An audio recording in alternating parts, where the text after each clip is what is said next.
প্রিয় শিক্ষার্থীরা, সপ্তম শ্রেণী গণিত অনুশীলনী 1.2 15 নম্বর অঙ্কটি আমরা দেখব যে 56,728 জন সৈন্য থেকে কমপক্ষে কতজন সৈন্য সরিয়ে রাখলে বা তাদের সাথে কমপক্ষে আর কতজন সৈন্য যোগ দিলে সৈন্যদলকে বর্গাকারে সাজানো যাবে। তার মানে আমরা দেখেন এর আগে যে অঙ্কগুলো করেছিলাম যে কত বিয়োগ করলে বর্গাকারে সাজানো যাবে একটা সংখ্যা দেওয়া ছিল, আর এখানে হচ্ছে সৈন্য সংখ্যা 1.1-এ আমরা কিন্তু এই দেখছিলাম।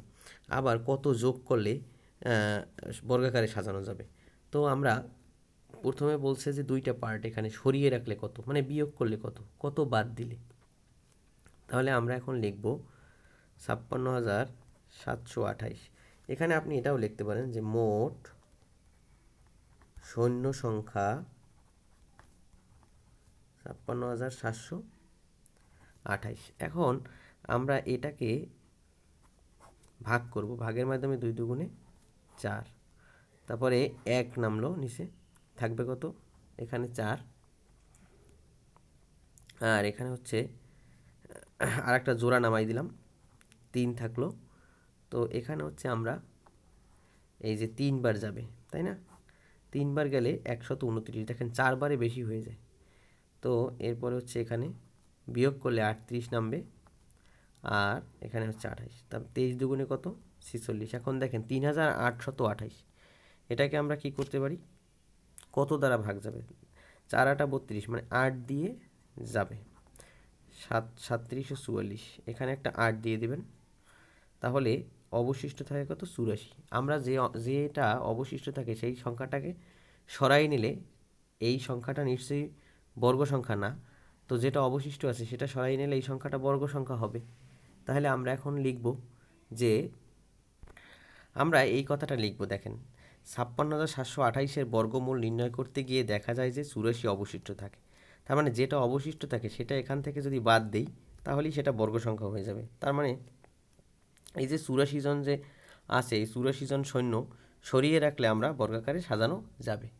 হয়ে গেল এটা বিয়োগের ক্ষেত্রে। এখন যোগের ক্ষেত্রে কি ব্যাপার, যোগের ক্ষেত্রে কিন্তু আমরা এই যেটা অ্যান্সার পাবো এটার সাথে যোগ 1 করে আগে হচ্ছে বর্গমূলটা পাবো।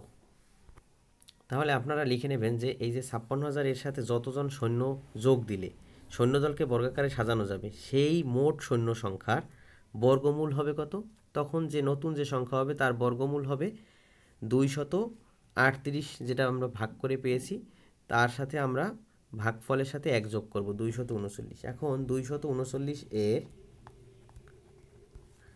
এর বর্গ সংখ্যা, 239-এর বর্গ সংখ্যা হচ্ছে 239 গুণন 239, তাহলে কত হয়, 57,121 জন, এত না।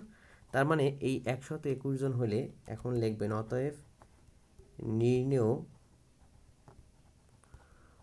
ক্ষুদ্রতম সৈন্য সংখ্যা, মানে যতজন যোগ দিলে 57,121 বিয়োগ 56,728, তাহলে কত হবে, 393 জন।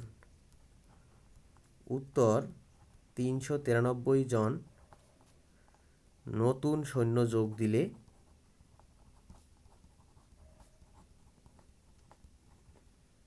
তাদের বর্গাকারে সাজানো যাবে, মানে মোট সৈন্যকে বর্গাকারে সাজানো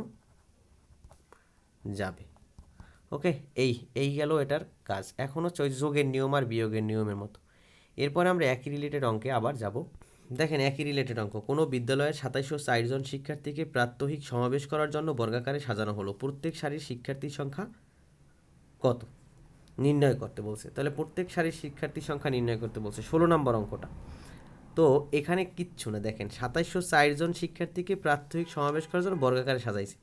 বর্গাকারে যদি সাজাইতে পারে তার মানে কোনো শিক্ষার্থীকে সরাই নিতে হবে না, কোনো শিক্ষার্থীকে যোগ করতে হবে না।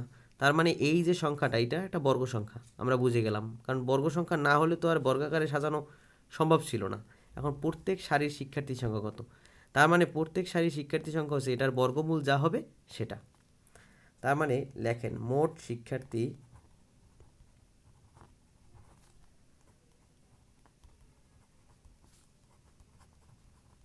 2704 জন, অতএব এখানে 2704 এটার ভাগ করবেন, এরকম করে দেন। আমি এখানে 7 না লিখে 4 লিখে বলছিলাম।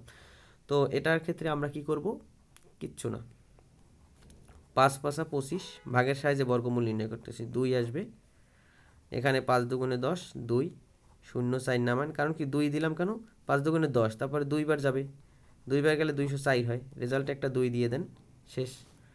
হ্যাঁ, তাহলে এই 52 জন বর্গমূল মিলে গেছে। তাহলে অতএব প্রত্যেক সারির শিক্ষার্থী সংখ্যা, সারির শিক্ষার্থী সংখ্যা 52 জন।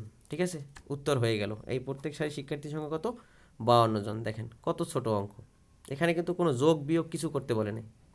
এরপরে আমরা নেক্সট 17 নম্বর অঙ্কটি না করে 18 নম্বর অঙ্ক করব, একই নিয়মের অঙ্ক। এর জন্য শিক্ষার্থীরা এখানে একটা অঙ্ক দেখেন, এত মজার অঙ্ক।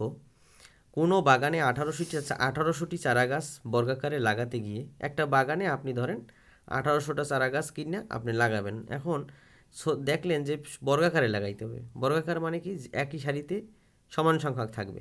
তো সেক্ষেত্রে দেখেন 36টি গাছ বেশি হইল, তার মানে 36টি গাছ অতিরিক্ত থেকে গেল।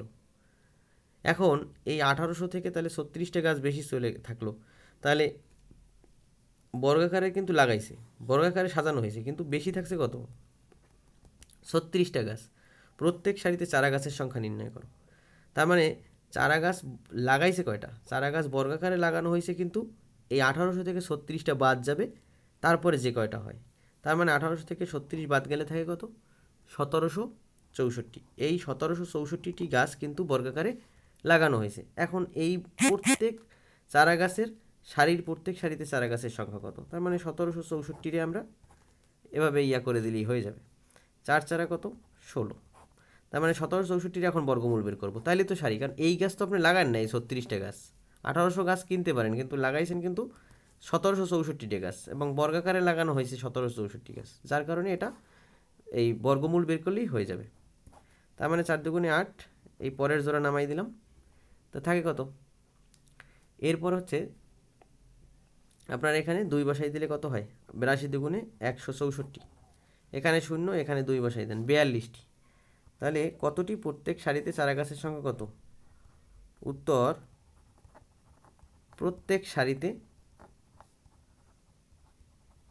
চারা গাছের সংখ্যা